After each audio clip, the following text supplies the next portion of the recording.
Hello, my friend. Today I will tell you another long-forgotten legend.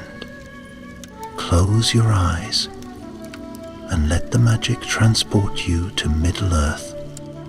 Our journey begins.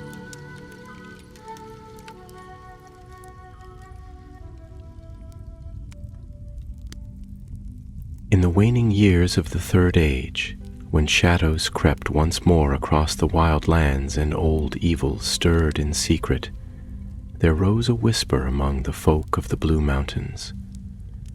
A whisper of darkness beneath the long dead peak of Mount Dolmed, Dolmed, once a proud sentinel above the dwarf halls of Belegost, now lay quiet and broken, its stones split by time and its crown crowned with snow. Long had it stood in silence, a monument to ages lost, but something ancient moved again beneath its roots. It began with tremors, faint, distant rumbles felt in the halls of the dwarves.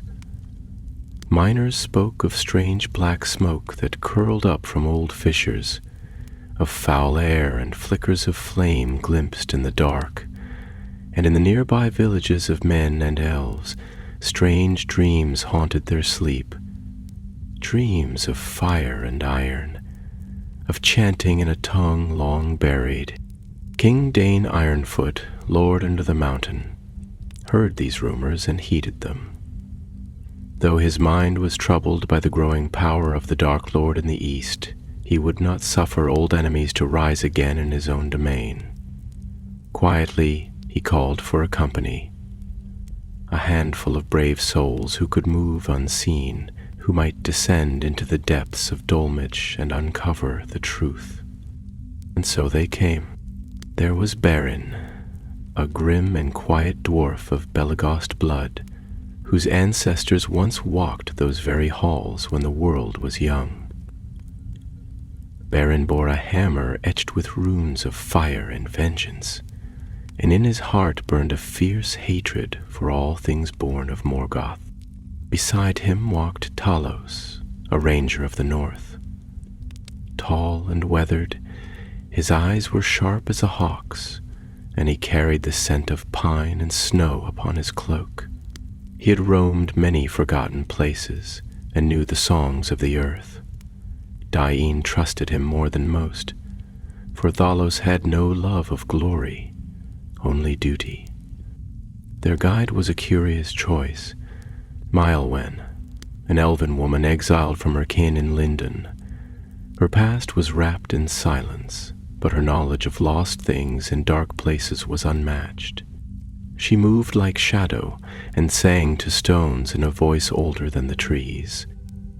To these three were added two young dwarves, Curin and Dromley, stout-hearted but untested. Their laughter still rang clear, for they had yet to see the deep terrors of the world. But they were loyal, and they followed Beren without question. 5 they were, sworn to secrecy, their path hidden even from allies. On a windless morning beneath grey skies, they set forth from the gates of Eredor, clad in cloaks of shadow and bearing blades that had tasted orc blood. Their road would take them westward, through leagues of wild land and over the desolate ridges of Eredluin, to the very bones of Mount Dolmen. They traveled in silence for many days, winding through forgotten valleys where birds no longer sang and trees leaned in whispering dread.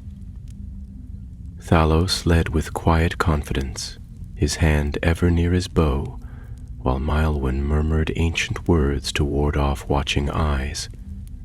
As they drew closer to Dolmed, the signs grew darker. The streams ran sluggish, tainted with a bitter taste. No beasts roamed the woods, and the air was filled with a strange hush, as if the world itself held its breath. Curin joked less, and Dormley clutched his axe tightly even while they rested. One night, they made camp upon a narrow ridge that overlooked the base of Mount Dolmed. The mountain loomed before them, vast, black against the starlit sky. Though its peak was snow-capped, the lower slopes were bare and broken, scattered with boulders and twisted pines. Barin stared long at the mountain, his face carved in stone. "My forefathers once hewed halls beneath that rock," he said, voice low, "and now it reeks of foulness." "Aye," said Maelwyn, eyes fixed on the peak. "Something ancient lies beneath. I feel its breath in the stones." That night, none slept well. As dawn broke pale across the peaks, they began their climb. The path was treacherous, filled with rock falls and loose scree, and the higher they went, the colder the wind became. Yet there was no snow upon the lower slopes, and that unsettled them more than the cold.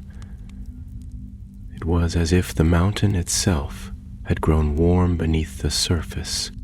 By midday, they reached a high crevice, half choked with rubble and old bones. Thales crouched beside a cracked stone, brushing aside the dust. "These bones are not old enough," he murmured. "They are not from the first age. Something has killed here recently." Barin grunted. "We are not the first to come." As they pressed deeper into the pass, they found more signs. Claw marks on the stone, black ash in a circle as if from a ritual fire, and twisted iron charms etched with cruel runes.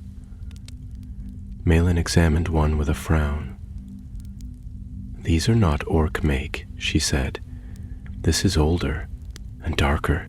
At last, as dusk fell once more, they reached the threshold. Hidden behind a curtain of vines and stone, half buried by the ages, they found a doorway. It was not dwarven. The shape was wrong, too tall, too narrow. Upon the lintel was a single rune, ancient and hateful, the Eye of Morgoth, carved in the manner of his high priests. Drumlee swallowed hard. "Is this the temple?"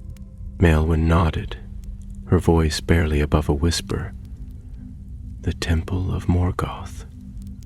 Long have the wise spoken of such places, built in secret by his followers, even after his fall. I had thought them lost. Then it should be sealed and forgotten," Curin muttered. But Barin stepped forward, hammer in hand. "No.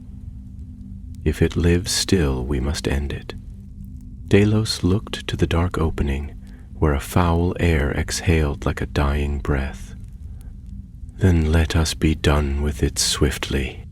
And so, as the sun died behind the western ridges, and night fell heavy upon the land, the 5 companions lit their torches and stepped into the shadows of Dolmed, into the black halls of a god long fallen, where the very stones remembered cruelty and fire.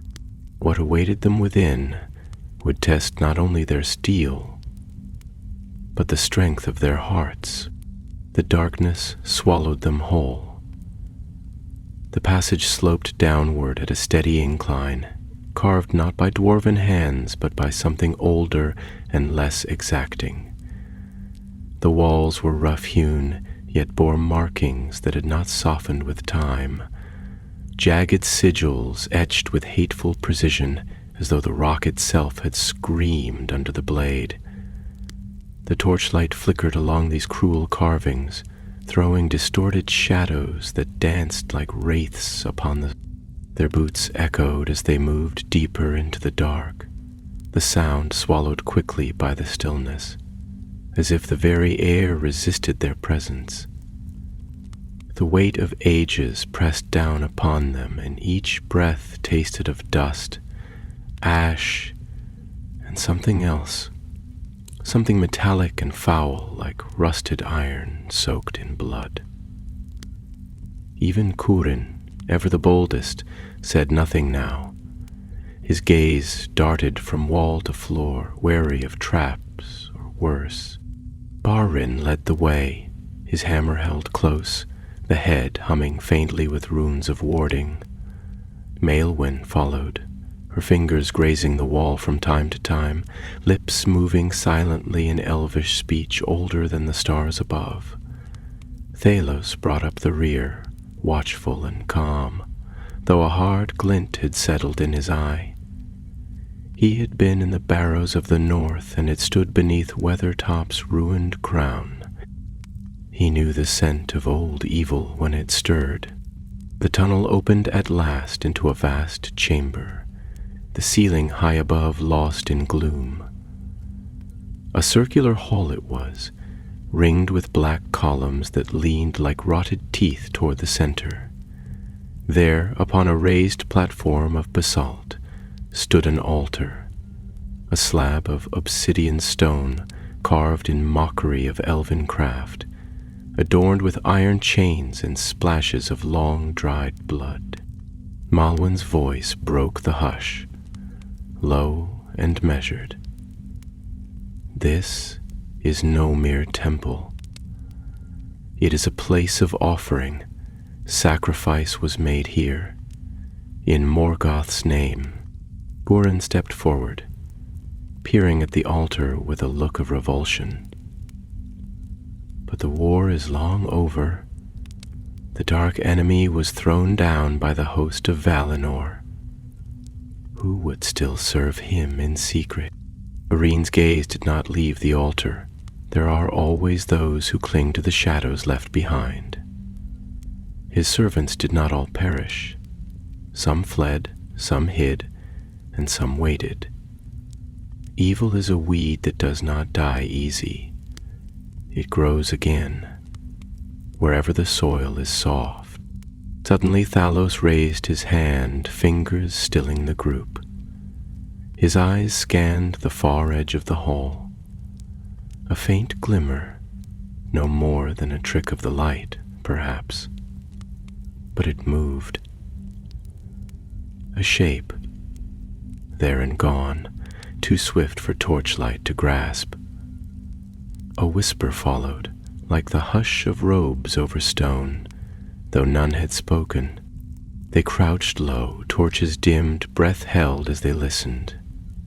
The silence returned, deeper now, almost hostile. Then, from the blackness beyond the pillars, there came a sound unlike any they had known. A low chanting, wordless, and yet full of purpose. It rolled like thunder, muffled by stone, and though it bore no clear tongue, the dread within it was unmistakable. Dromli leaned close to Barin. That's no ghost. Someone is down here. Talos nodded grimly. And they know we've come. They moved swiftly now, passing through the circular hall and into another corridor, narrower and steeper than before. The carvings changed as they descended. Less crude, more intricate, though no less vile. Here were depictions of the dark enemy enthroned in flame, of great beasts with many eyes, and of mortal figures kneeling in worship or fear. The stairs ended in a chamber smaller than the last, but more terrible.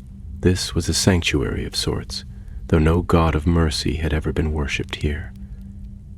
In the center stood a great statue, twice the height of a man, forged not from stone but of blackened iron, shaped in the likeness of Morgoth himself. His helm bore the triple-spiked crown, and in his iron hands he held a broken chain and a hammer like unto Grond, the hammer of the underworld.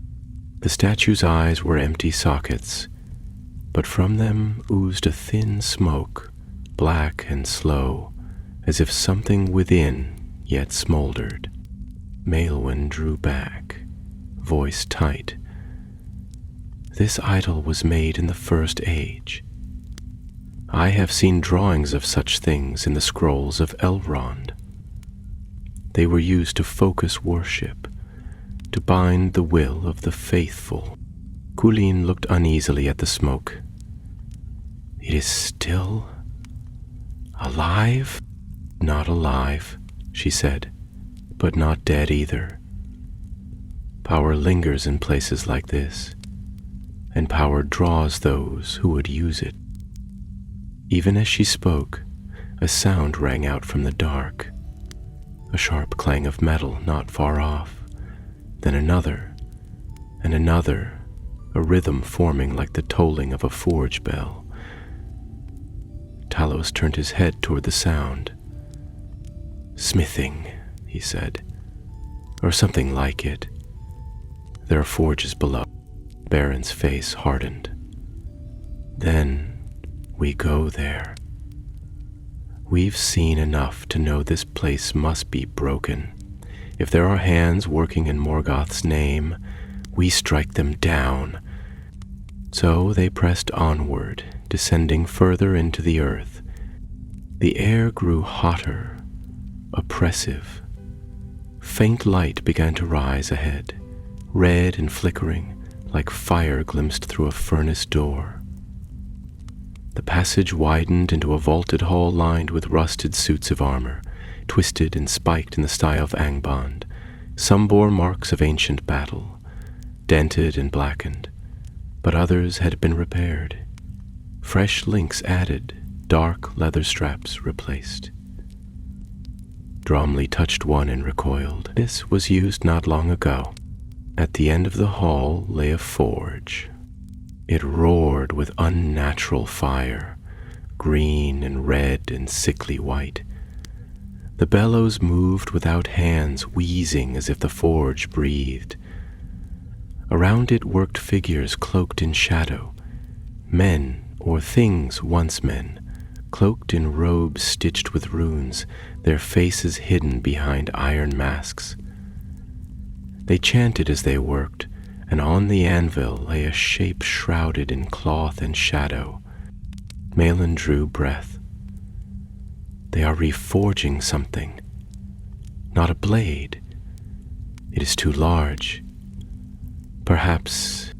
Her words died in her throat as the cloth slipped from the shape upon the anvil. A crown. Black. Jagged. Broken at one point, but still unmistakable. Barin stepped forward, rage in his voice. They dare remake the crown of Morgoth? The chanting ceased.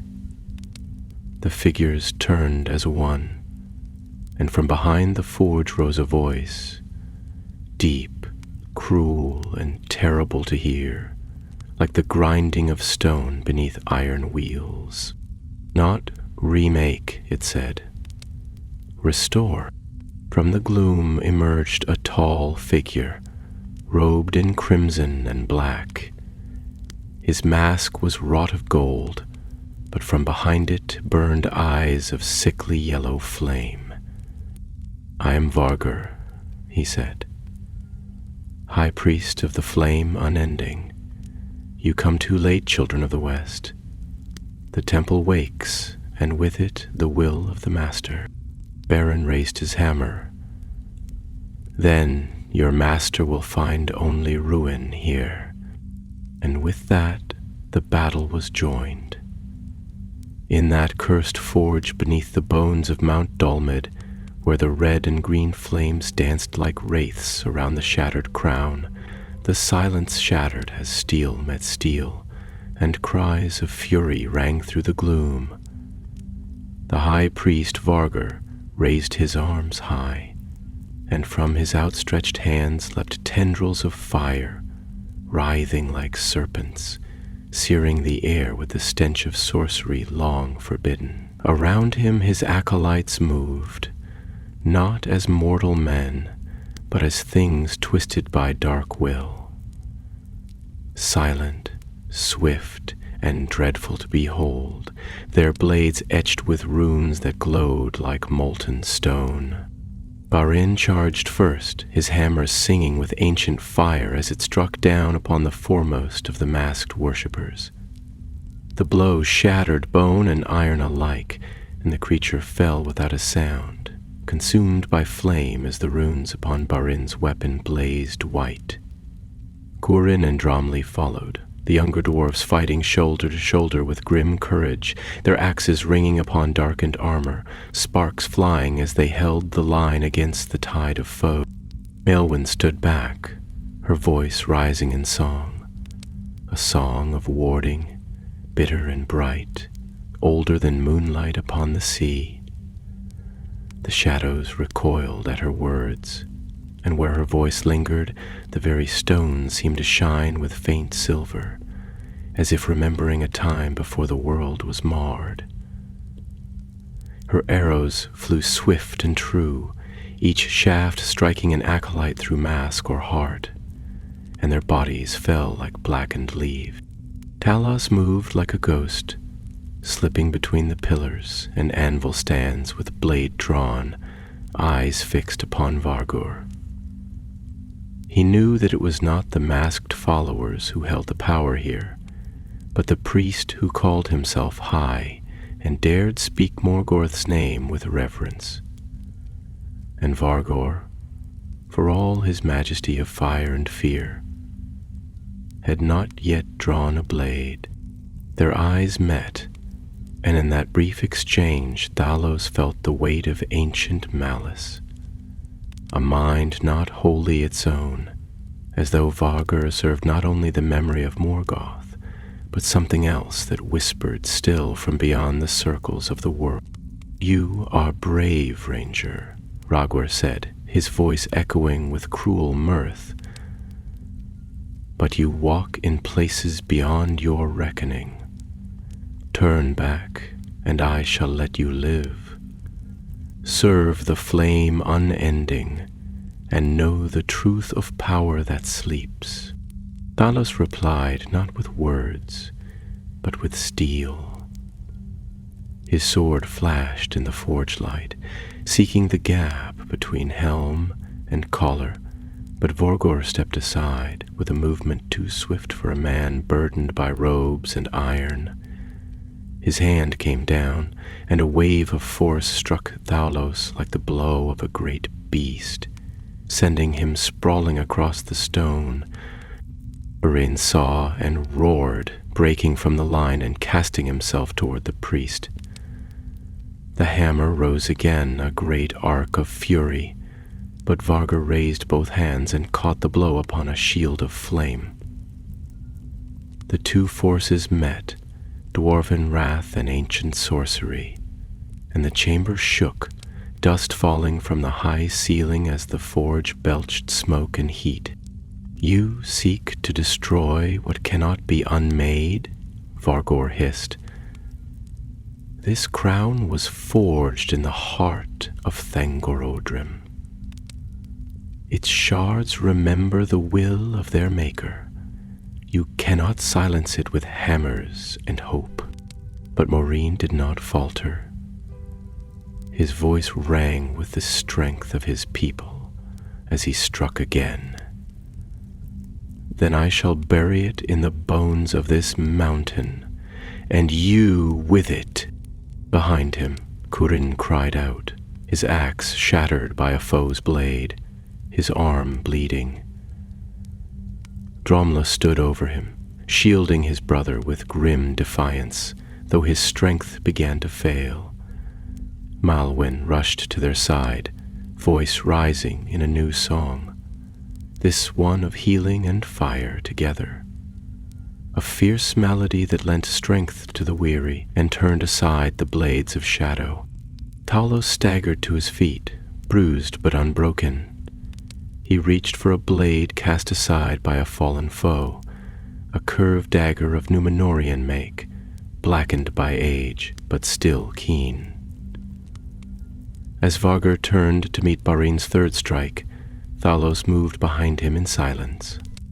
The dagger plunged deep beneath the priest's arm, and Vargor screamed, not in pain alone, but in fury, for the spell he had been weaving was broken, and the flames that danced around the forge faltered. His eyes flared, and he turned with fury upon the ranger, casting him back once more, but not before Barine struck true. The hammer fell upon Vorgur's helm, and with a sound like thunder the mask cracked, revealing for a moment the twisted face beneath. Pale as bone, with eyes of burning gold and a mouth that seemed not born of flesh, but carved in mockery of life, the high priest fell to his knees, hands reaching for the crown upon the anvil, but Maelwyn's arrow found his throat. He gasped once, and then crumbled like old ash, the flames of the forge guttering to silence. The remaining acolytes faltered, their will broken with their master. Dromli slew one, Barine another, and Thalos drove the last into the shadows, from which it did not return. Silence fell in the chamber, thick, unnatural, but no longer oppressive. The forge dimmed, its fire starved. The crown lay still, dark and cold upon the anvil, its malevolence seeming lessened, though not destroyed. Baron approached it slowly, breathing hard. "It must be done now," he said, "while the spell is broken." Maelwyn nodded, her brow furrowed. "But we cannot destroy it here, not with the tools we have." Delos stepped forward. "Then we bury it, deep, beneath stone and fire. We bring the mountain down upon it, so none may reach it again." Barin looked at the crown, and for a moment his hand trembled. "It calls, even now." "Yes," said Maelwyn. "It will always call. That is its nature. But we are not those who listen." Together, they wrapped the crown in a cloth of blessed silk that Maelwyn carried, bound with runes of sealing. Then they turned from the forge and made haste to find the heart of the temple, the central pillar of stone upon which the whole ancient hall had been carved. Their path took them through caverns half collapsed, past wells that led into blackness and vaults where murals depicted the coming of Morgoth in fire and fear. They spoke little now, for their strength waned, and the burden of what they carried grew heavy in heart, if not in hand. At last they found it. A chamber vast and circular, the central column rising like a mountain in miniature. Around its base were runes older than any of them could read, and cracks split the floor where heat and time had begun their slow work. It was here that Maelwyn spoke once more. "If we strike here, the mountain will fall. The temple will be sealed, and we with it?" asked Curin, his voice hoarse. "No," said Thalos, "not if we are swift." Barin took his hammer in both hands and raised it high, whispering words in Gzduld, an oath of ending. Then he struck.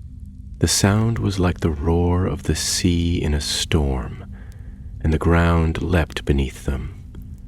Cracks raced along the walls, and stones tumbled from the ceiling. Fire burst from fissures, and the air filled with dust and heat. They ran. Behind them the temple groaned, as if some vast thing stirred in its sleep, and then sighed its last. The crown, buried beneath the shattered column, vanished beneath a torrent of stone and flame. The passage behind them collapsed as they fled, the light of the world ahead shrinking to a pinprick. One by one they emerged into the open air, staggering, soot-covered and gasping.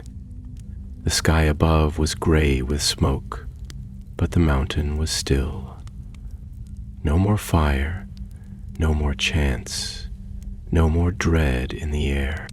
Mount Dolmed slept once more, but though the evil was sealed, the memory of it would linger.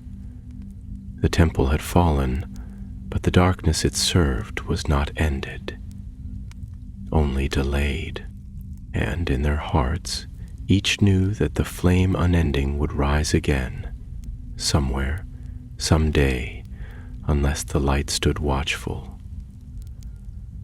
The wind upon the heights of Dolmed blew cold and fierce, keening through the broken rocks like a morning song, and though the 5 companions stood once more beneath the open sky, the weight of the deep places clung to them still, heavy upon heart and mind. The sun, pale and veiled in ash, cast little warmth, and the peaks of the aired Lewin loomed like silent watchers, grim and gray beneath the vastness of the heavens. They had come into the mountain unblooded and unseen. They emerged as survivors, scorched by fire, marked by shadow, and bound by something deeper than oath or coin. Barin, stained with soot and dried blood, leaned upon his hammer and gazed back at the sealed ruin, now no more than a scar upon the mountainside, where the stone had shifted and split. His eyes, dark beneath his helm, held the far-seeing gaze of one who peers into the long years. "So ends one evil," he said, his voice low and thick with weariness. "But others will rise. The roots of the black foe run deep." Melwyn stood apart, her cloak torn and her golden hair tangled by ash and sweat. Her eyes lifted not to the ruins, but to the sky. There was a faraway look in them, as though she listened to voices none other could hear, or watched for signs upon the wind. When at last she spoke, it was in the fair speech of the Eldar, but her words bore sorrow, not triumph. "The temple is buried," she said, "but the shard of the crown remains, and where relics of the great enemy endure, so too shall his memory draw those who hunger for power." Talos, ever watchful, said nothing at first, but he walked the ridge with measured steps, casting his gaze north and east, as though seeking signs of pursuit. His cloak fluttered like a raven's wing, and his hand rested on the hilt of his blade, though the danger for now was past. When he returned, he spoke with quiet certainty. "The mountain holds. No passage remains into that place. If any would seek it, they must dig through the bones of the earth, and by then the age will have turned. Let it lie. Let the darkness rot beneath its own weight." But Curin, still nursing the wound upon his arm, looked troubled, and his face bore lines that had not been there when they first set out. "I heard it," he said after a long silence, "when we stood near the crown, a voice, not loud, but clear as thought. It called to me, promised me fire and gold, glory beyond dream. I turned away, and I would do so again, but still it speaks in my mind, like an echo that does not fade." Dromley, who sat beside his brother with axe across his knees, placed a hand upon his shoulder. "Then we shall carry the memory together," he said, "for it will fade in time, as all shadows do, if we do not feed them." Beren looked to them both, pride and sorrow mingled in his gaze. "You are dwarves of the Iron Hills. You stood your ground, and that shall not be forgotten. Many stronger than you have fallen to less." As the day waned, they found a sheltered hollow among the rocks, ringed by pines gnarled by wind and snow, and there they kindled a small fire, more for light than warmth. No birds sang in that place, and no beasts stirred. Only the sighing of the wind and the crackle of flame kept them company, and a silence lay heavy upon them all. That night they spoke little, for the tale of what had passed beneath the mountain needed no telling among them, and each turned his thoughts inward. Beren sat with his back to the stone, hammer laid across his lap, eyes ever upon the fire. Thalos watched the stars, his thoughts drifting perhaps to the north and to other burdens yet to be borne. Maelene sat apart, her voice soft as she sang in the tongue of the Eldar, a song of the ancient sea and of Aman beyond the world where no shadow dwells. And in the deep of night, as the fire burned low, Curin dreamed. He saw again the forge beneath the mountain, not broken, but whole and gleaming with fire that did not die. Vargr stood at the anvil, his helm whole, his hands unburned, and beside him the crown gleamed with a light of its own, terrible and beautiful, as if the very soul of flame lived within it, and a voice low, commanding, not cruel but cold, spoke from the darkness. "You have touched my relic, child of stone. You cannot unbind what was made before the shaping of the world. You will return in time." He woke with a start, his breath sharp, and Dromli was beside him at once, eyes wide with concern. But Curin said nothing, only stared into the embers of the fire until the dawn touched the peaks with gold. When the sun rose at last, the sky was clear and the air smelled of frost and pine. They broke their fast in silence, and then began the long journey eastward, their path winding through the high passes of arid Luin, where no road ran and few dared tread. Their way was slow, for the land was rugged, and Curin's wound troubled him, though Malwen bounded anew with leaves of Elenor and whispered words that eased his pain. Days passed, and the signs of darkness lessened, though the memory of the temple lingered like a bruise upon the land. They saw no other travelers, nor any trace of the dark cult that had dwelt beneath the mountain, and it seemed that the ceiling of the temple had indeed broken the back of that secret evil. Yet one evening, as they made camp upon a stony ledge that overlooked the green vales beyond the mountains, Talos stood long in silence, his eyes fixed upon the eastern sky. When Beren joined him, the ranger spoke at last. "There is movement in the east, fires at night, too distant to see, but they are there." Arin frowned. "Orcs? Perhaps," Talos replied.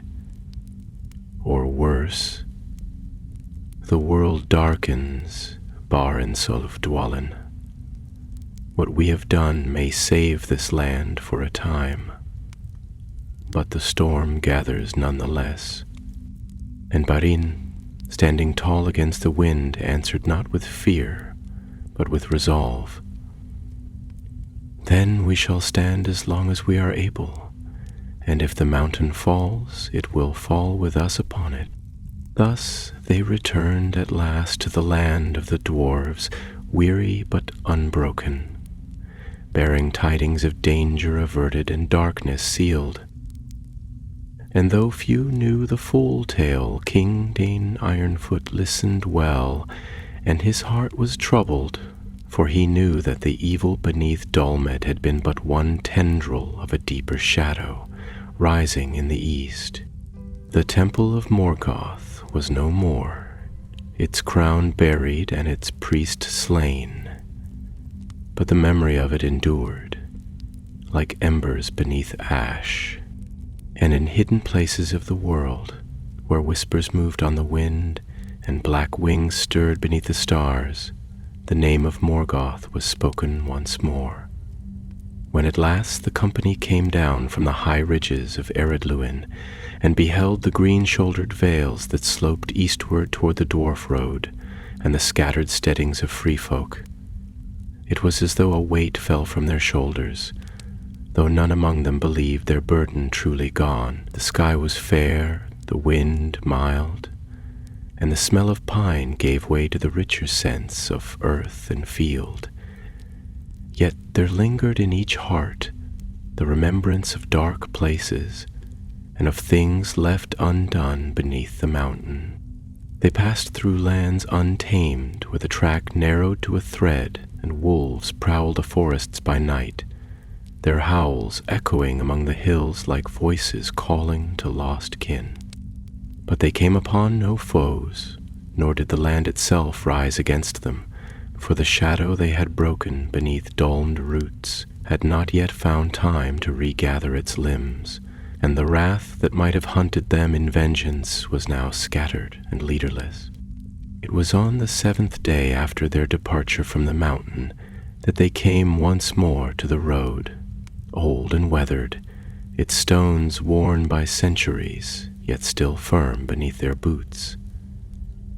Here the signs of life returned, cart ruts from dwarven traders, the ashes of old campfires, and the carved tokens left by wanderers as warnings or welcome. A mile farther on, they came upon a small watchtower of stone, half crumbled, yet still manned by ken of the Iron Hills, who hailed Barin with cries of joy and wonder. For word had spread that his company had gone into the mountain and not returned. Barin spoke little of what had passed, save in the tongue of the dwarves and behind closed doors. To the wardens he said only that the evil had been rooted out, the way sealed, and the land made safe again, though there were wounds that would not show in stone or soil.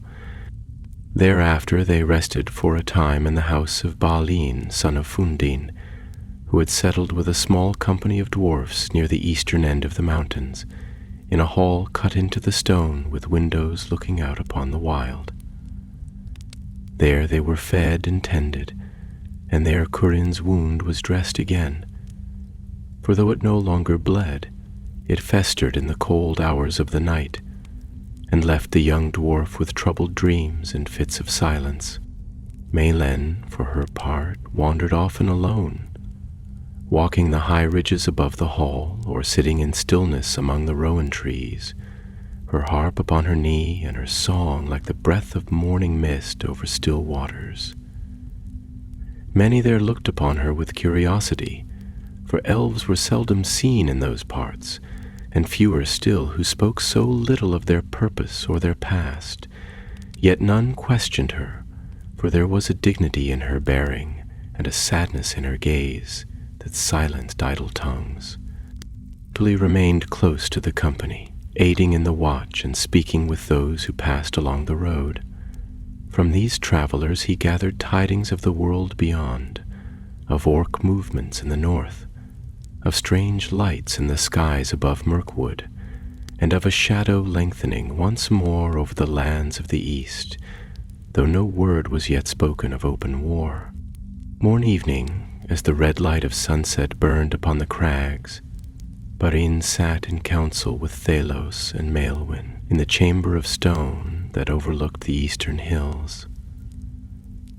The hearth fire glowed low, and the shadows danced upon the walls as they spoke, their voices hushed and grave. "We've done what we set out to do," Barin said, staring into the flames. "The temple lies buried. The relic is sealed, but I cannot shake the thought that this was no lone cell of darkness. Vargr named himself High Priest of the Flame Unending. If that name is known among others—" "It is," Melen said, her voice quiet but clear. In the scrolls of Lindon and the oldest tomes of Rivendell, there are whispers of a cult that endured after the War of Wrath, remnants of Morgoth's acolytes who fled into the deeps of the world.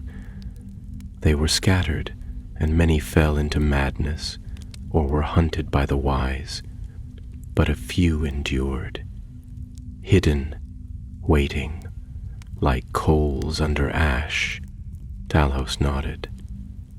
I have seen markings in the north, symbols carved into trees, left on stones near the ruins of old keeps.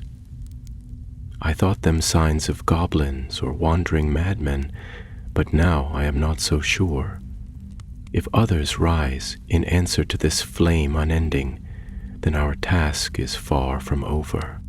Baron looked up, and there was a fire in his eyes that had not dimmed since the day they struck the final blow beneath the mountain.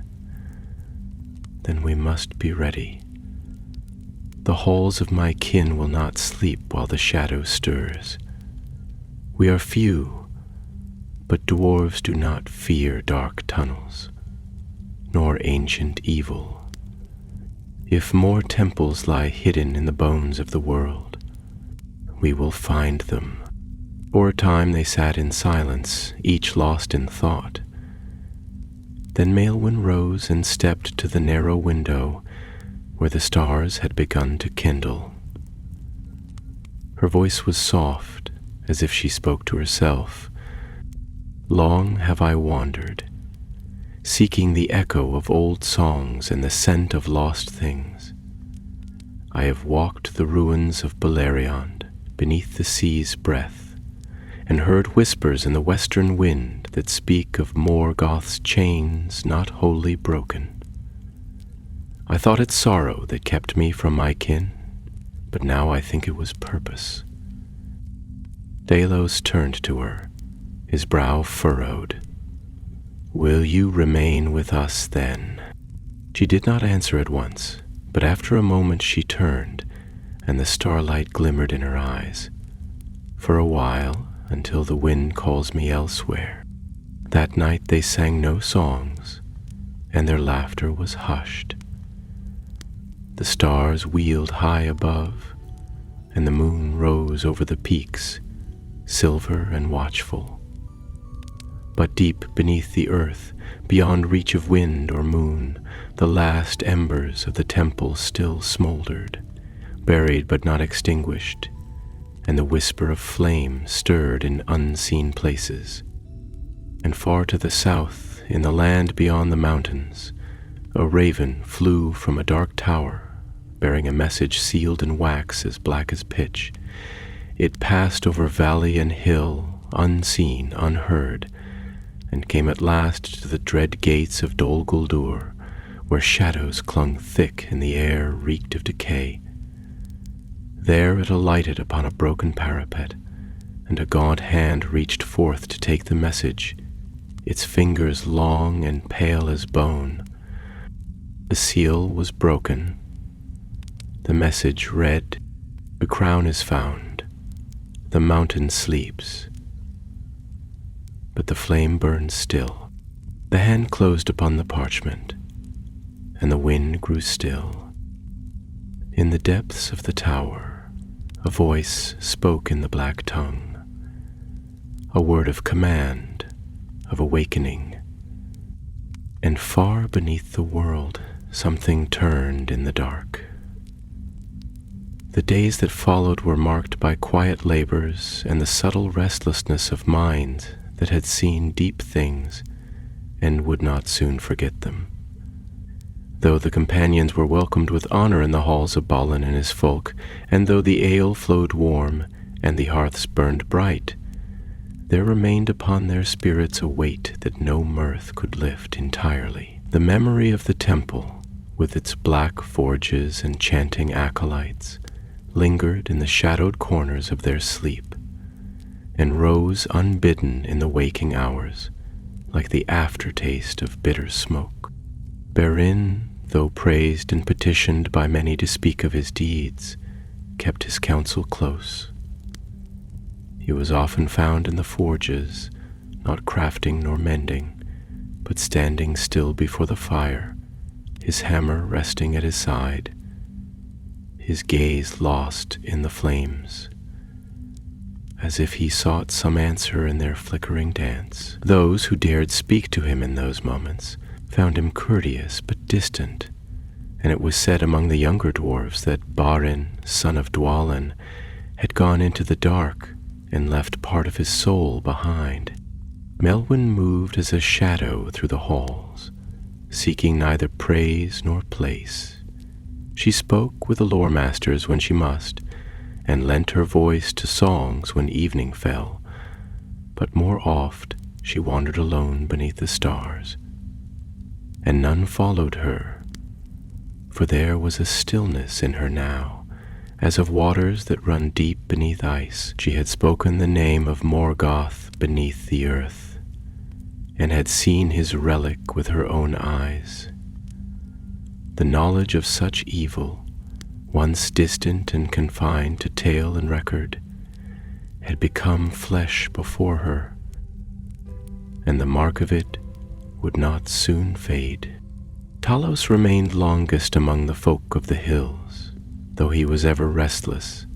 He ranged far in the days, taking the high paths where the eagles soared and the rocks held the heat of the sun, searching out old trails and forgotten watchposts. He bore no banner and claimed no lord, but the dwarves began to speak of him with honor, calling him the Grey Watcher, for none who traveled the road to Erebor passed unmarked by his gaze. As for Curin and Dromley, they were changed most of all. The fire of youth had not been quenched, but reshaped, tempered by the forge of fear and blood. Curin no longer sang loudly at the feasting table, nor boasted of battle yet to come, but his hand was ever upon the haft of his axe, and his eyes held a steadiness rare in those so young. Dromley watched over him still, though there was pride now in his care, for he saw in his brother not the foolhardy dreamer of old, but a warrior who had passed through shadow and come forth hardened. At the turning of the season, as the first leaves of autumn began to gild the edges of the high woods, a summons came from Erebor. It was borne by swift messengers in the livery of King Dane, and their words were few but clear. Barin and those of his company were to return to the lonely mountain at once, there to report in full the matters concerning Mount Dolmed and what had been found beneath it. The summons bore the royal seal, and the tone of it left no room for delay. Thus they set forth once more, their party smaller now, for Maelwen had departed 3 nights prior, leaving behind neither message nor sign of her direction. Only Thalos guessed her path, for he had seen her eyes turned westward, toward the sea and the fading lands where the firstborn still sang the songs of ancient sorrow. She had said no farewells, and none had sought to stop her, for she was of the Eldar, and their roads are not the roads of other kindreds. The journey eastward was uneventful, though not without signs. The company passed through lands where the trees stood close, and the grass grew long and silver, and in the nights they heard things move among the underbrush. Small things, furtive and swift, that vanished at the sound of foot or voice. Once they came upon an old ruin, a circle of stone half sunk into the earth, its markings worn by wind and time. Barin stood long among the broken stones, reading the lines of ancient carving.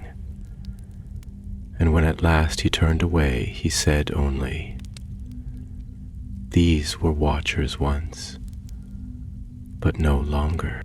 At last the towers of Erebor rose before them, tall and strong against the blue mountains behind. The sun shone upon its gates, and the banners of the dwarves fluttered in the high wind. They were welcomed with honor, though with little ceremony, For word of strange tidings had come down from the north, and all minds were now bent toward war. Orcs had stirred again in the hills beyond Gundabad, and there were whispers of a darkness gathering in Dol Guldur, though none yet dared speak the name that all feared. Before the throne of King Dane Ironfoot they stood, and to him Beren recounted all that had befallen, the signs of foul worship upon the slopes of Dolmed, the descent into the temple, the forge and the relic, and the battle with the priest Vargr. He spoke clearly, sparing no detail, though his voice never wavered from its measured tone. When he had finished, the hall was silent, and the king sat long in thought. At length Dane spoke, and his voice was grave. "This crown you found, broken though it may be, is a relic of the black foe of the world. Its making lies beyond even the cunning of our fathers, and its unmaking is not within our craft. You were right to bury it, though I do not doubt it calls still, even in sleep." Beren bowed his head.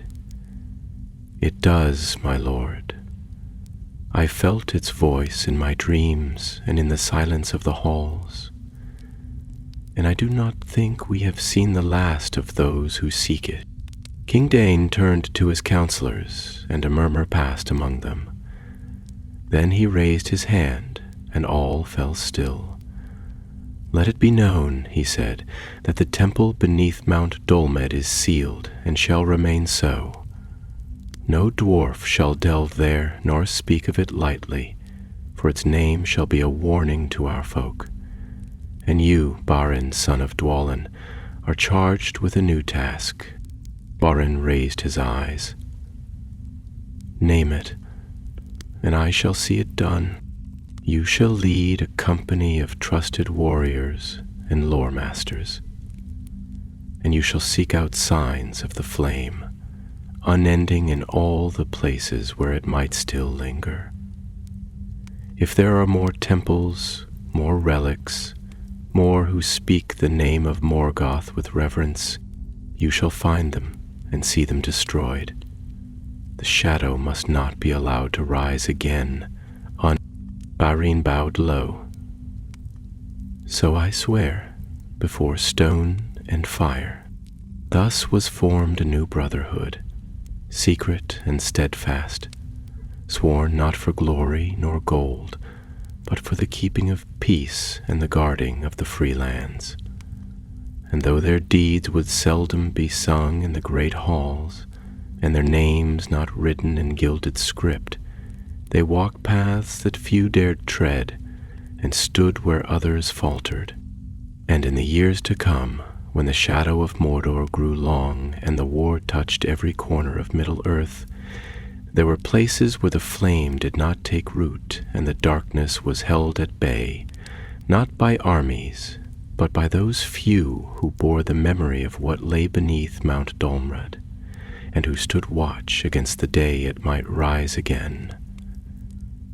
The winter came swiftly that year, borne upon winds that swept down from the Forodwaith with a keenness that stung skin and turned the stones brittle with frost.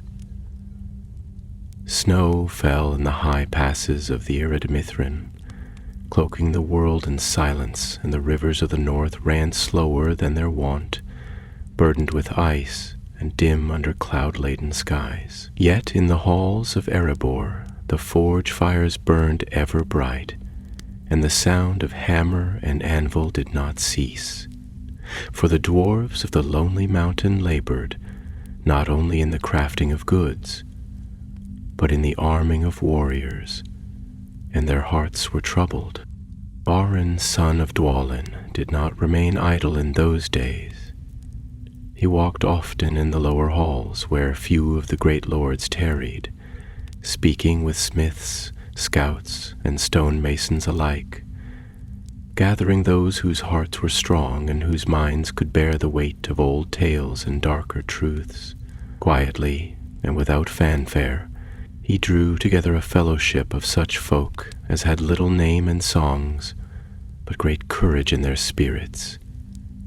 And under his guidance they began their work, not of war, though war loomed ever nearer, but of watching and of seeking signs where none dared look. Their name was not spoken aloud in the king's court, for the thing they hunted was a shadow of the elder days, and it was a custom among the dwarfs not to summon that which they could not bind. Yet among themselves they took a title in the tongue of Cuzdal, Zigil Nala, the silent flame, for though their purpose was to quell the fire kindled by Morgoth's remnants, they would move unseen and strike without herald or song. Gormley and Curin joined him, as many had expected, though it was said that Gormley swore his oath not only to Beren, but to his brother, whose dreams had not ceased to be haunted by the voice of the buried crown. Curin himself spoke little of it, and none dared press him, but there was a hardness in him now, a resolve forged not by age but by necessity, as though he had seen the edge of a thing too great to name and would never look away again. Talos returned to the wild, though he did not go far, for he had pledged his blade to Barin's cause, and there were few who knew better the secret paths that wound between the outposts of the dwarves and the hidden places where the servants of the enemy might yet gather. He walked, often alone, wrapped in gray and armed with little more than a longbow and a keen-edged knife. Yet the orcs who roamed the high hills learned to fear the silent arrow and the unseen footfall, and tales spread among them of a ghost who moved like wind and left no trail. Of Malwen there was no word. She had vanished into the west, as many of her kind had done before her, and though Barin often stood upon the watchtower and gazed toward the far horizon, where the sun sank in golden fire behind the rolling hills, he saw no sign of her return. Yet he bore her memory as one bears a gem wrapped in cloth, not flaunted, but held close, its light recalled in silence when the world grew cold. In the second month of winter, news came from the north. A trading party bound from Eriador had vanished upon the northern road, beyond the ford of the river Lune. Their last known camp had been found burned, the wagons broken and no sign of beast or man remaining. The dwarves of the Blue Mountains sent scouts to seek the truth, and among the few who returned, one bore a mark upon his palm, a brand in the shape of a flame encircled by a crown. When Barin heard this, he rose at once and made ready. He took with him a company of 6, Dromli and Curin, 2 scouts from Erebor, whose names were Durik and Fallen, and a grim-eyed axeman from the Iron Hills called Tor. Talos met them upon the eastern road, wordless and already prepared, and together they turned westward, bound for the river and the dark lands beyond. Their journey was slow and perilous, for the snows lay deep upon the ground and the winds howled across the high passes. Yet they pressed on, following half-buried tracks and faded signs, until they came to the charred remains of the traders' camp. There they found bones blackened by fire, and in the midst of the ash a great circle of scorched earth, upon which had been carved a symbol with blades, the eye of Morgoth, crude and hateful. "The flame unending," Talos said, kneeling by the edge of the sign. "They have come north." Barin stood still, his hand resting upon the head of his warhammer. "Then we shall follow, and this time we shall see it ended." They moved westward beyond the river, into lands seldom patrolled and largely forgotten, where twisted trees grew among hills of heather and bramble. The air grew colder still, and a strange hush lay upon the land, as though it waited for something. In the valleys they found signs of movement, tracks of many feet, both man and orc, though the gait of the former was strange, as though the walkers had been driven by a single will. They found cairns marked with runes in the black speech, and fetishes of iron and bone hung in trees, rusted and foul to look upon. At last, they came to the edge of a gorge, narrow and deep, where the rocks were red with lichen and the wind wailed through the chasm like the cry of a wounded beast. Across it stretched a narrow bridge of ancient stone, weathered but still sound, and beyond it rose a dark hill, half covered in trees and crowned with a ring of standing stones. It was Fallen who saw the light first, a flicker, faint and red, that moved among the stones like a lantern swaying in a storm. Then came the chanting, low and rhythmic, echoing from the hilltop, and the scent of smoke. "They are here," Dronley said, his voice thick with dread. "Aye," said Badin, lifting his hammer, "and we go to meet them." The bridge groaned beneath their feet as they crossed, and the shadows deepened around them. The trees whispered as if with voices of their own, and the very air seemed to resist their passage. Yet they pressed on, climbing the slope with blades drawn and hearts set like iron. As they reached the crest of the hill, the scene unfolded before them. Within the circle of stones burned a great fire, red as blood, and around it stood a dozen figures in black robes, their faces hidden, their hands raised high. Upon a stone altar at the center of the circle lay a figure, bound and unmoving, and from its breast rose a thin column of smoke, as though something had been torn from within. One among the robed shapes turned, sensing their approach. The hood fell back, revealing a face painted with ash and flame, and eyes that burned with unnatural light. "You come again," said the figure, his voice dry and cold. "Children of stone and sword, but the fire has not died. It only slumbers." Baron stepped forward, and his voice rang across the hilltop like a bell of war.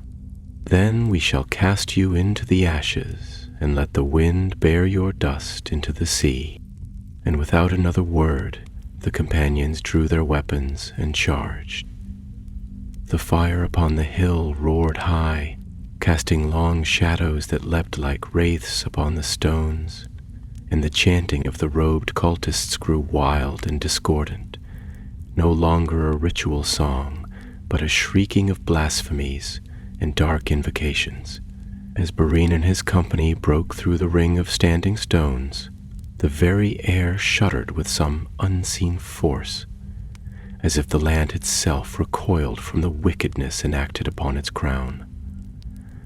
Snow that had fallen earlier in the day melted where it touched the scorched grass, and the wind fled the hilltop altogether, leaving behind a stillness steeped in dread. Barin led the charge, his hammer alight with the runes of his house, and when he struck the first of the cultists, the blow shattered bone and stone alike. The fire of his wrath kindled anew by the sight of the bound figure upon the altar. Dromley fought beside him, his axe gleaming like silver in the firelight, and each stroke hewed down one of the enemy, though he cried aloud in sorrow and rage, for he had seen that the victim upon the altar was but a boy, barely come of age, his life poured out upon the stone as fuel for some fell summoning. Talos loosed arrow after arrow, swift and sure, and though the cultists wore no armor, each shaft found its mark with deadly purpose. He moved as one long accustomed to such battle, and his voice remained silent throughout, for the horror before them was not to be answered with words. Curin fought with a fire that startled even his kin, for he bore now a sword in place of his old axe, a gift from the forges of Erebor, its blade forged with traces of mithril and cold to the touch. He struck down his foes without mercy, and his face was grim and pale, his eyes distant, as though he fought not only these foes, but some deeper shadow that clung to his spirit. Durek and Fallen, swift-footed and sharp-eyed, flanked the fire and brought down those who fled the wrath of the dwarves. Their knives were stained black with blood, and they bore no wounds, but their breaths were short and labored, for the air upon that hill seemed poisoned by the rites it had borne. Tor, mighty and tireless, drove his axe in wide arcs, and wherever he moved the enemy fell back, for the rage of the Iron Hills was upon him, and his voice rose in the tongue of the ancients, calling upon the names of Durin's sons and the doom of oath-breakers. In the center of the circle, the high priest of the cult did not flee. His arms were bare, his skin marked with symbols that glowed faintly in the firelight. Brands, not paint, burned deep into flesh. His hair was gray, though his body showed the strength of youth, and his eyes blazed with the same golden light they had seen once before, beneath the mountain, in the temple that now lay buried. Barin beheld him and halted, though the din of battle raged about him. "You are not Vargr," he said, his voice like thunder. "And yet you wear his fire." The priest inclined his head, and though his face was calm, there was madness in his gaze. "No, I am not he, but I am his heir. The flame was passed to me when he fell, and I carry the remnant of his soul. In dream and in darkness he came to me, speaking of the black crown and the temple under stone. I went there, and though I did not find him living, I found the way." Thorin stepped forward, his hammer low. "You found only ruin." The priest's smile did not falter. "Ruin is but the gate. Through it walks power, if one has the will to pass." With that he raised his hands, and the fire behind him flared higher, becoming a column of flame that twisted upward, clawing at the night sky. Shapes moved within it, shadows that took no form and yet filled the heart with terror. The air stank of burning flesh and foul sorcery, and a pressure grew, pressing upon the hearts of all who stood nearby, as though the hill had sunk under an unseen weight. Barin shouted aloud, and his voice broke the spell. "To me, dwarves of the mountain, bring him down before the gate opens." Tor surged forward, striking the priest with a blow that would have broken stone, but the man did not fall. His skin blackened and cracked beneath the strike, but he stood unmoved, and with a cry he struck back, not with steel, but with fire, a blast of burning wind that threw the dwarf back against the standing stones. Bromley and Curin came then, one from each side, and together they assailed the priest with sword and axe, forcing him back toward the altar. Yet still he did not yield. He spoke words in the black speech, and the flames responded, coiling about him like serpents. His hands burned with light, and when he struck the ground, the earth split and trembled. But Thalos had circled round, and in the moment when the priest raised his arms again to strike, the ranger sprang upon him from behind. His blade, though simple in make, was keen, and he drove it between the man's shoulders with all his strength. The priest shrieked, Not in pain, but in fury, and fire erupted from the wound, flinging Thalos aside. Then Barin came, his hammer blazing with white flame, and with a great cry he struck the priest full upon the breast. There was a sound like the breaking of a great bell, and the fire collapsed inward, folding upon itself with a roar. The wind screamed across the hilltop, and the stones were cast down as though by unseen hands. The altar split in twain, and the body upon it was consumed by the fire, leaving no trace. When the light faded, the hill was silent once more.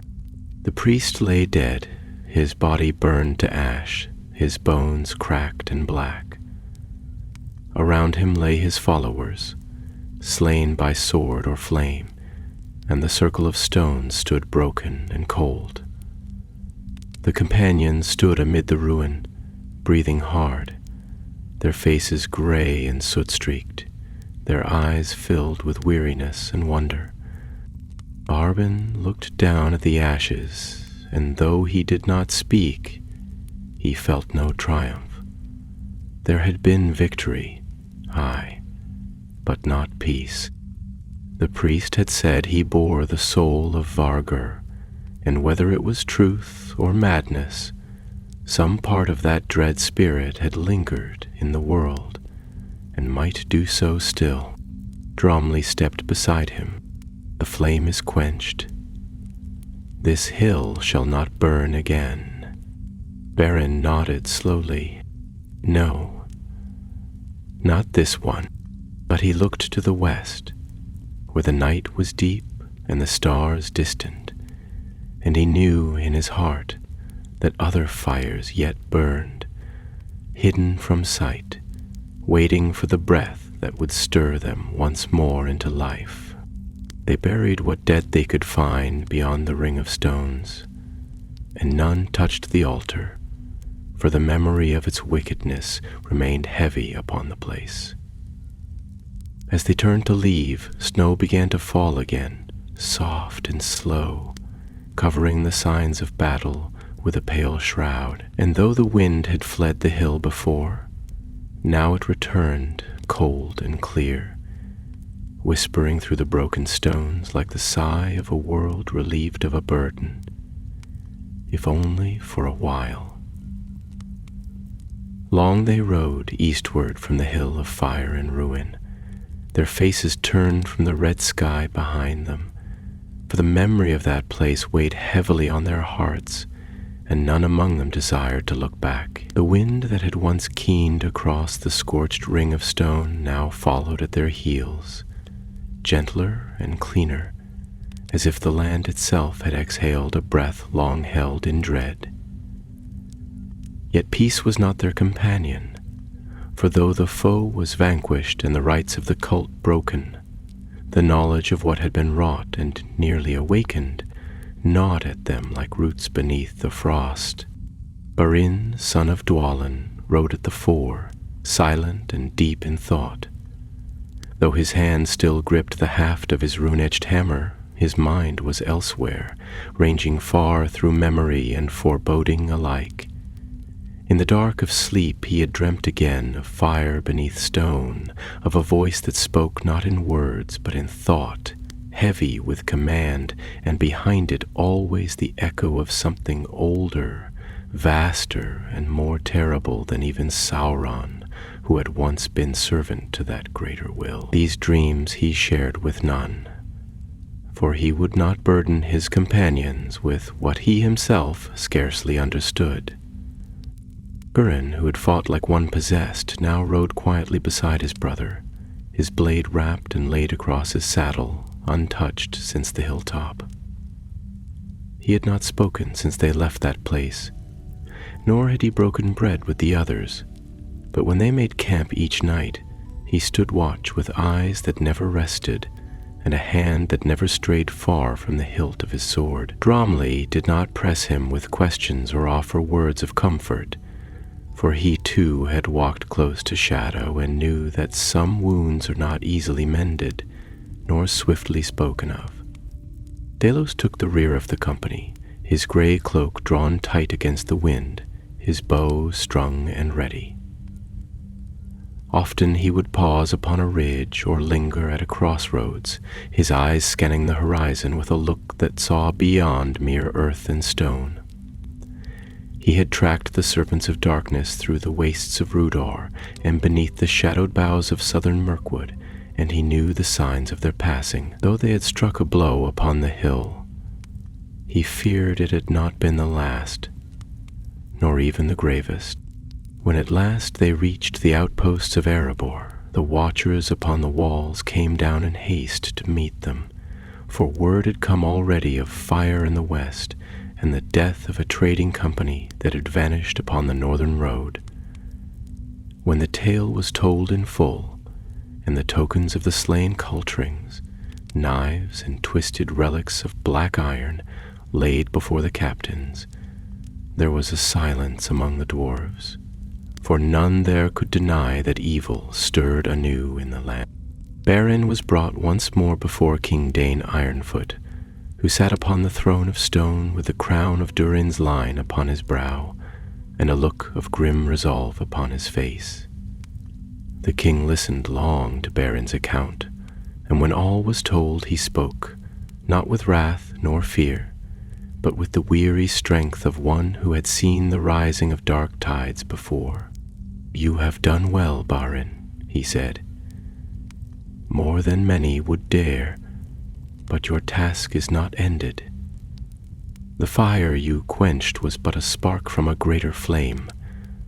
The eye of Morgoth does not burn idly upon the brow of a madman. It is a sign of allegiance, of awakening. Something stirs in the depths of the world, and we must not be found unready." Then he turned to his counselors, and a council was called in haste.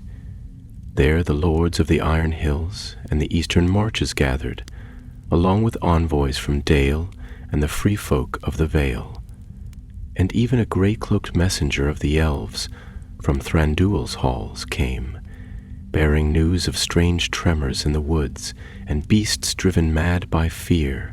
It was a council marked not by argument nor rivalry, but by a deepening dread, for though the forces of the Dark Lord were watched closely in the south, none had reckoned with the remnants of a far older evil stirring in the forgotten corners of the world. Beren, standing among them, spoke with clarity and strength. "It is not by legions that this shadow moves," he said, "not by towers or banners or kings. It creeps like water through stone, slow and unseen, finding those whose hearts are brittle with longing or pain. It speaks to them in dreams and in hidden places. It teaches them to kindle the ancient fires. If we do not seek them out, if we do not strike before they rise, then we shall find their altars burning in the bones of our mountains, and it will be too late." There was silence at first, and then murmurs of assent. The king nodded. "Then it shall be so. The Zigalala shall be given leave to roam beyond the bounds of our halls. You shall have coin and craft as you need it, and those who will join you may do so freely, with honor." And so it came to pass that the silent flame was no longer a secret fellowship, but a watchful order under the protection of Erebor's crown. They took no banners and raised no keeps, but their names were known in the hidden paths, and their mark, an inverted flame encircled by 7 runes, was carved upon stone and tree where evil had been rooted out. Tales of their deeds spread like whispers, of fires doused in the ruins of Carn Dum, of dark shrines unearthed in the hills of Rovenion, and of a cavern in the grey mountains where a voice cried out from beneath the earth in a tongue not heard since the breaking of Thangorodrim. In all these things Beren led, steadfast and silent, bearing the hammer of his house and the burden of knowledge too dark for song. Yet still he dreamed of the crown, not as he had seen it last, broken and buried in the mountain, but whole and gleaming with malice, resting upon a black altar in a chamber lit by flame. And beside it stood a figure tall and hooded, his face shrouded, his voice like the low groaning of earth before the fall of stone. And each time Beren woke, his hand was upon his hammer, and his breath came short. He would rise then and walk the halls of Erebor, alone save for the echoes of his footsteps and the flicker of forges dimmed for the night. And when he stood once more upon the battlements and looked toward the west, he did not seek comfort in the stars, for he knew that what moved beneath the world did not fear the light of Elbereth. The temple of Morgoth beneath Mount Dolmed had been buried, but its legacy was not ended. And in the deep places of Arda, where no star had shone since the elder days, the flame stirred yet again. It was in the spring of the following year, when the snows at last withdrew from the high shoulders of the mountains, and the rivers ran fast with the melt of ice and stone, that word came from the south of strange goings-on in the foothills beyond the western eaves of Mirkwood. The message was brought not by dwarf nor ranger, but by a wanderer cloaked in green and gray, who came unheralded to the gates of Erebor, with weariness upon him, and eyes that had seen many leagues. He gave his name as Amdir, son of Elenhir, a wood elf of southern lineage, though his speech bore the lilt of distant shores, and there was in his bearing the sorrow of long exile. He had journeyed far, so he said, through lands scarred by the memory of the necromancer, and had come upon a ruin near the roots of the forest, where once a watchtower had stood in the time before the shadow fell.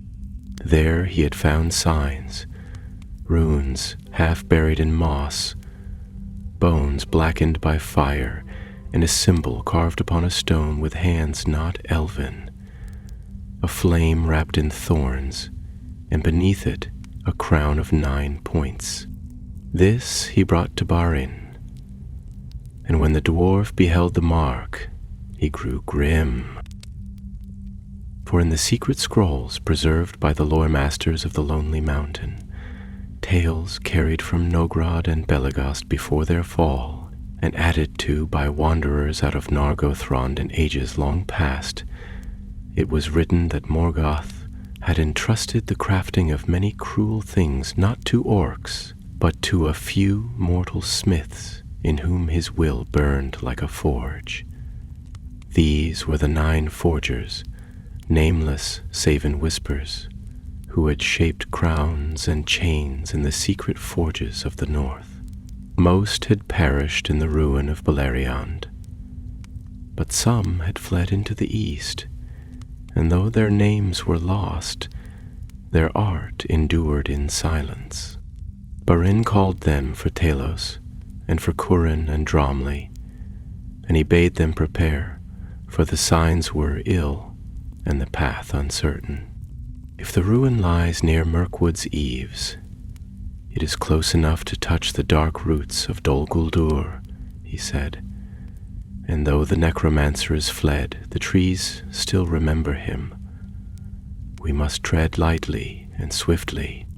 So it was that the silent flame rode south once more, their company now numbering 10. For Amdur joined them, though he asked no reward and spoke little of his purpose.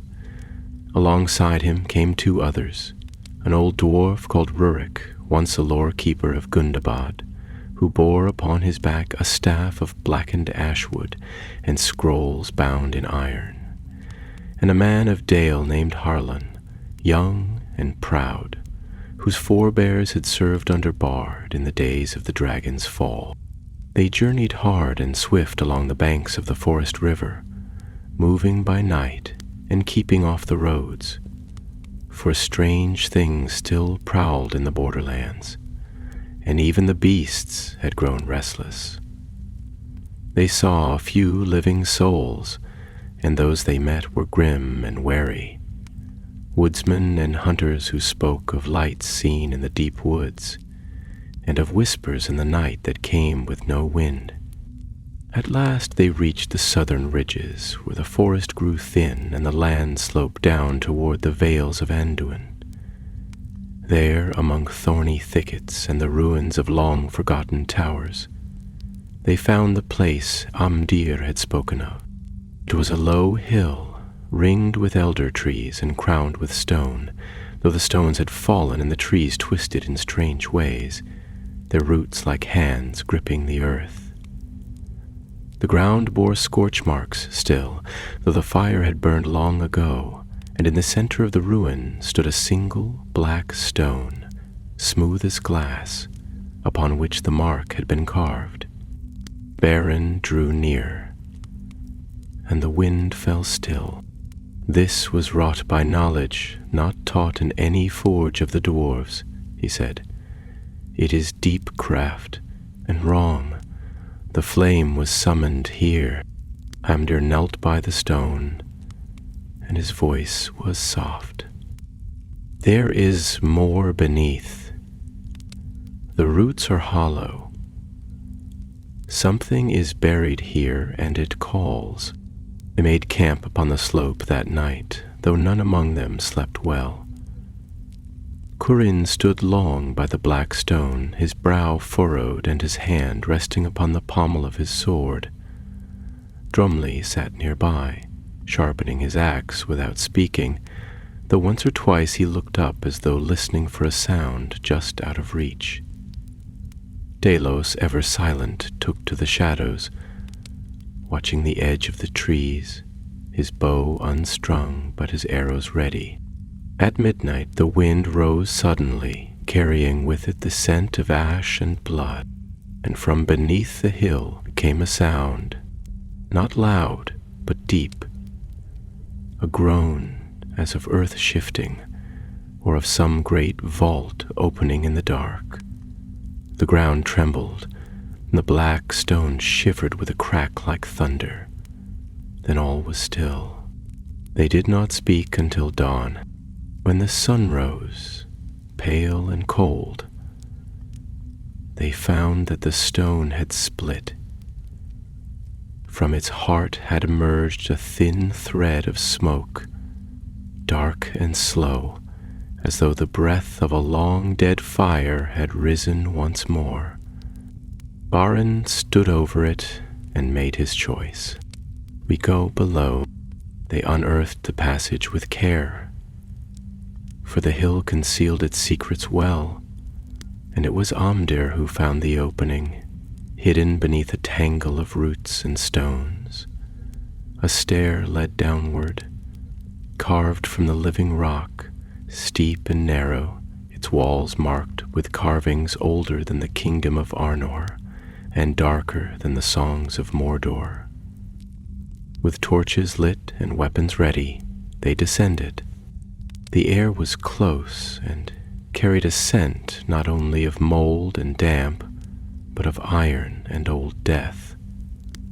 Symbols lined the walls, some dwarvish, twisted beyond sense, others in runes unknown to any lore-keeper present. As they went deeper, the stone began to change, no longer natural but shaped, the walls smoothed and joined with mortar black as pitch. At the end of the stair, they came upon a door. It was wrought of bronze, greened with age and yet unmarred by rust, its surface carved with a crown and a flame, and a single word inscribed in a tongue none among them spoke aloud. Beren raised his hand and traced the word with his fingers. His voice was low and firm. Thoron. Rurik stepped forward then, and his face was pale. It is a name of power, forgotten by most, but kept in the oldest tomes. It was once given to the fire-wielders of Angband, the high-smiths of Morgoth. This place, this is no tomb. Barin turned to his companions, and for a moment his face was hard and terrible to behold. This is a forge. Then he took up his hammer and struck the door 3 times, and the mountain answered. The blow of Barin's hammer echoed down the stairway like the tolling of some ancient bell, long silent and now awakened with dreadful purpose.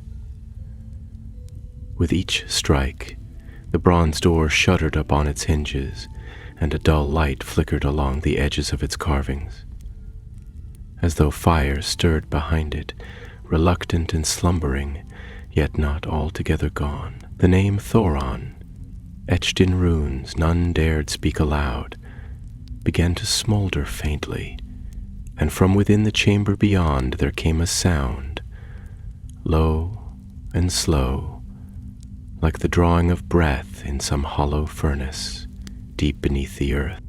None among them spoke, for words seemed frail and unworthy before such power. Even Thalos, whose tongue was not easily stilled, stood with bow in hand and eyes narrowed, though his face betrayed no fear. Amdir, ever silent since the night's awakening, had drawn a slender blade of greenish hue, which he held lightly in both hands, as if expecting not mere battle, but some sacrilege that could not be met with steel alone. Curan, standing beside his brother, grasped his sword so tightly that the knuckles of his hands whitened against the dark leather of the hilt, and his gaze did not waver from the door, even as sweat beaded upon his brow. The door did not fall open as they had feared, nor burst apart with sudden flame, but rather it drew inward of its own accord, grating and groaning, as if yielding reluctantly to the summons. A gust of warm air billowed outward, heavy with the stench of old soot and deeper things, of iron, of blood, and of fire that had burned long in the dark. The torches flickered in that wind, and for a moment the light grew dim, as though the very flame feared to shine too boldly in the presence of such a place. Beyond the threshold lay a wide passage, arched with stone blackened by heat, the very rock glazed in places as if by dragon fire.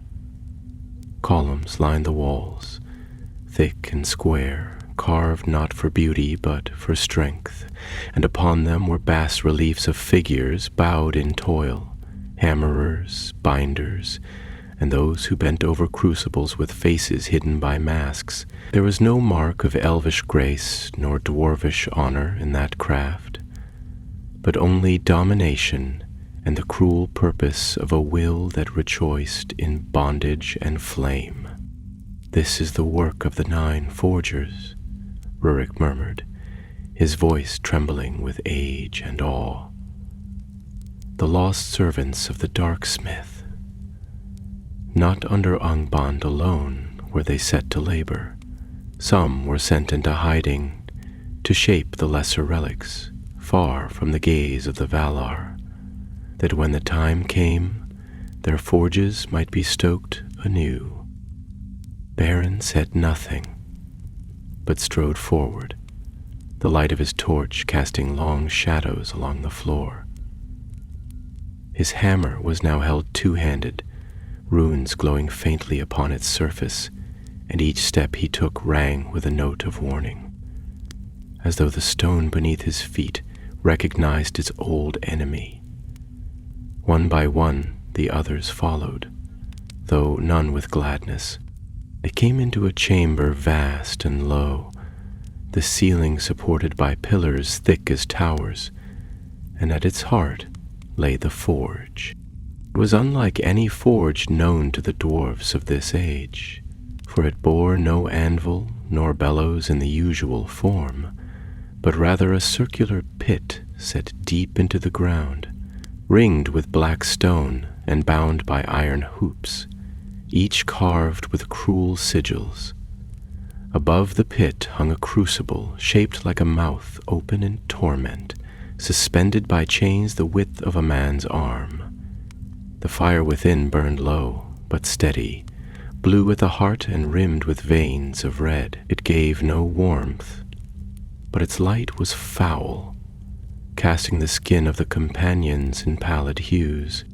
Upon the far side of the forge stood a table, long and low, upon which lay tools both familiar and foul: hammers, pincers, awls, and tongs, some of silvered steel, others of dark alloy that shimmered as if alive. But it was not these that drew the eye. There, upon the center of the table, lay a circlet of iron, plain and unadorned save for 3 sharp points upon its brow, and beside it rested a helm, black, high-crested, and open-faced, wrought in a style long lost to the world of men, and yet bearing a resemblance too close to be mistaken, the shape of Morgoth's own iron crown, as it had been spoken of in the tales of the First Age. No one moved. At last Barin spoke, though his voice was hushed. They would make a new crown. A lesser crown, said Amdir, stepping forward and staring at the circlet with a look of mingled wonder and revulsion. But one forged in the same image, a relic for a new priest-king, a vessel through which his will might speak again. Is it complete? Kurin asked, his voice low and cold. No, said Rurik. The shaping is done, but the forging is not yet finished. It lacks the fire of consecration. Varian turned to him sharply. Then we destroy it. Now, before the forge is kindled anew. But even as he spoke, the flame within the crucible flared high and bright, and from the shadows beyond the forge came a sound, a slow, deliberate clapping, dry as leaves upon stone. Out of the dark walked a figure clad in robes of deep crimson, hooded and veiled. Upon his chest was bound a medallion wrought of black iron, bearing the flame and crown sigil seen before upon the hill. When he raised his head, his face was visible at last, withered and white, yet marked with tattoos of fire, his eyes gleaming with malice undimmed by age. I feared you would not come, he said, his voice echoing with unnatural force, though no other soul stood beside him. But the flame beckoned, as it always does. You are too late, sons of stone and arrow. The rite has begun. Barin stepped forward, hammer raised, and we end it. The priest did not retreat, but lifted both hands, and at his command the forge blazed into furious life. The pit erupted with fire, and from its depths rose the wails of spirits bound and broken, the voices of those consumed by its making. Then the ground trembled, and from the walls emerged shapes clad in iron, twisted mockeries of dwarves, their bodies forged rather than born, constructs of living metal, their faces hidden behind cruel helms. They moved with the precision of machines, yet their presence was foul with malice, and the stench of death clung to them. Barin turned to his company. "Hold the forge," he cried. "Let not the flame rise higher. Strike the crown if you can. Destroy it before the consecration is complete." The battle was joined. Steel rang against steel, and the light of fire clashed with the gleam of dwarven craft. Kurin and Dromli fought side by side, cleaving through the constructs with axe and sword, though the creatures did not fall easily, for each blow was met with a resilience unnatural to flesh or steel. Amdir danced among them like a shadow, his blade singing through the air, green fire trailing its edge, and where he struck, the constructs faltered, their limbs failing, their engines of motion silenced. Delos put arrow after arrow into the high priest's guard, but none struck true, for a veil of flame shielded him, and the fire turned all but the strongest shafts to ash. Then Rurik raised his staff and cried aloud words not spoken since the days of Nogrod, words that bore the weight of old pacts and secret fire, and the ceiling groaned above, as though the mountain itself remembered and stirred in answer. The forge roared, the crown glowed with hateful light, and in the heart of the battle Baran raised his hammer, calling upon the name of his father and the flame of the west. Then with a cry he hurled it toward the forge. The hammer flew from Baran's grasp like a falling star hurled from the heights of the heavens, its runes alight with a fire not born of any forge but awakened by purpose and fury. It sang as it flew, a deep note that echoed through the forge chamber like the voice of Durin himself calling from the deeps of Khazad-dûm. And every heart within the hall, man, dwarf, elf, or other, felt its weight and reckoning. The priest saw it coming and raised his arms, pouring flame upward in a desperate surge of power. The fire twisted into a great shield, a wall of roaring heat and light, into which the hammer struck. There was a sound like the breaking of chains long bound, a shuddering cry that shook the pillars and cracked the black stone underfoot. The fire faltered. The priest stumbled, crying aloud words in the tongue of old Angband, his voice cracking as if scorched by his own sorcery. The hammer passed through the veil of flame as though it were smoke, and struck the anvil beside the crown. The impact sundered the forge. The crucible split asunder with a groan of iron, and fire spilled across the floor in a torrent of blue and red. The chained supports above collapsed, and stone fell like rain. The crown was thrown high, caught in the air for the span of a breath, its cruel points glimmering with a light both beautiful and foul. Then it was caught in the rush of flame and dashed upon the stone, where it split with a keening wail, the echo of which lingered like a cry torn from the soul of the earth. In that moment the constructs halted. Whatever will had driven them faltered, and they froze as if struck by frost, limbs raised in final blows that would never fall. Curin, his sword raised in defense of his brother, saw one such creature still mid-strike, eyes dimming behind its helm, and lowered his weapon slowly. The chamber dimmed, the fire abated, and silence fell. Oppressive, total, like the hush after a storm. The priest staggered forward, his robe scorched, his medallion cracked. He knelt by the broken crown and reached out with trembling fingers, heedless of the molten stone. Amdir moved to strike him down, but Barin raised his hand. "Wait," he said, and his voice was filled not with wrath, but with grim understanding. The priest turned to them, his face twisted with pain and something like wonder. "You have broken the vessel," he said, his words thin and ragged.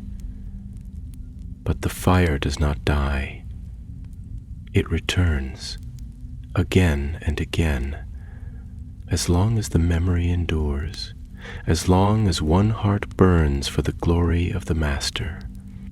Then he fell, and the last breath fled from him, carrying with it the last embers of the rite. The medallion crumbled to dust in his hand, and he lay still. Baran stood long in silence, looking down at the ruin of the crown and the forge. The air was thick thick with smoke and the sharp scent of iron, but the deeper wrongness, the sickly taint of sorcery that had clung to every stone, was gone. Oric stepped forward and bowed his head. The fire has been unbound. This place is ended. Avir sheathed his blade and gazed at the fallen priest. It was not born to evil, he said softly. I saw it in his face at the last. He was led, not made. There are many such. Talos, who had recovered the hammer from where it had come to rest, returned it silently to Baron's hand. The dwarf nodded his thanks, though his face remained stern. Then we must see that none are led again. They took no relics from that place, nor trophies. They gathered the shards of the crown and placed them within a stone coffer, sealed with dwarf runes of binding.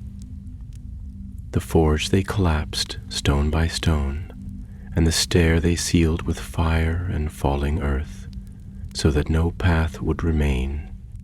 The valley they left, marked only by a cairn of grey stone, upon which was carved a single rune, the sigil of the silent flame.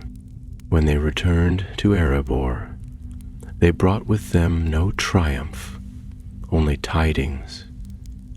The king received them with honor, but he saw at once that the cost of their victory lay not in wounds alone, but in what they now carried within, the burden of sight and of memory.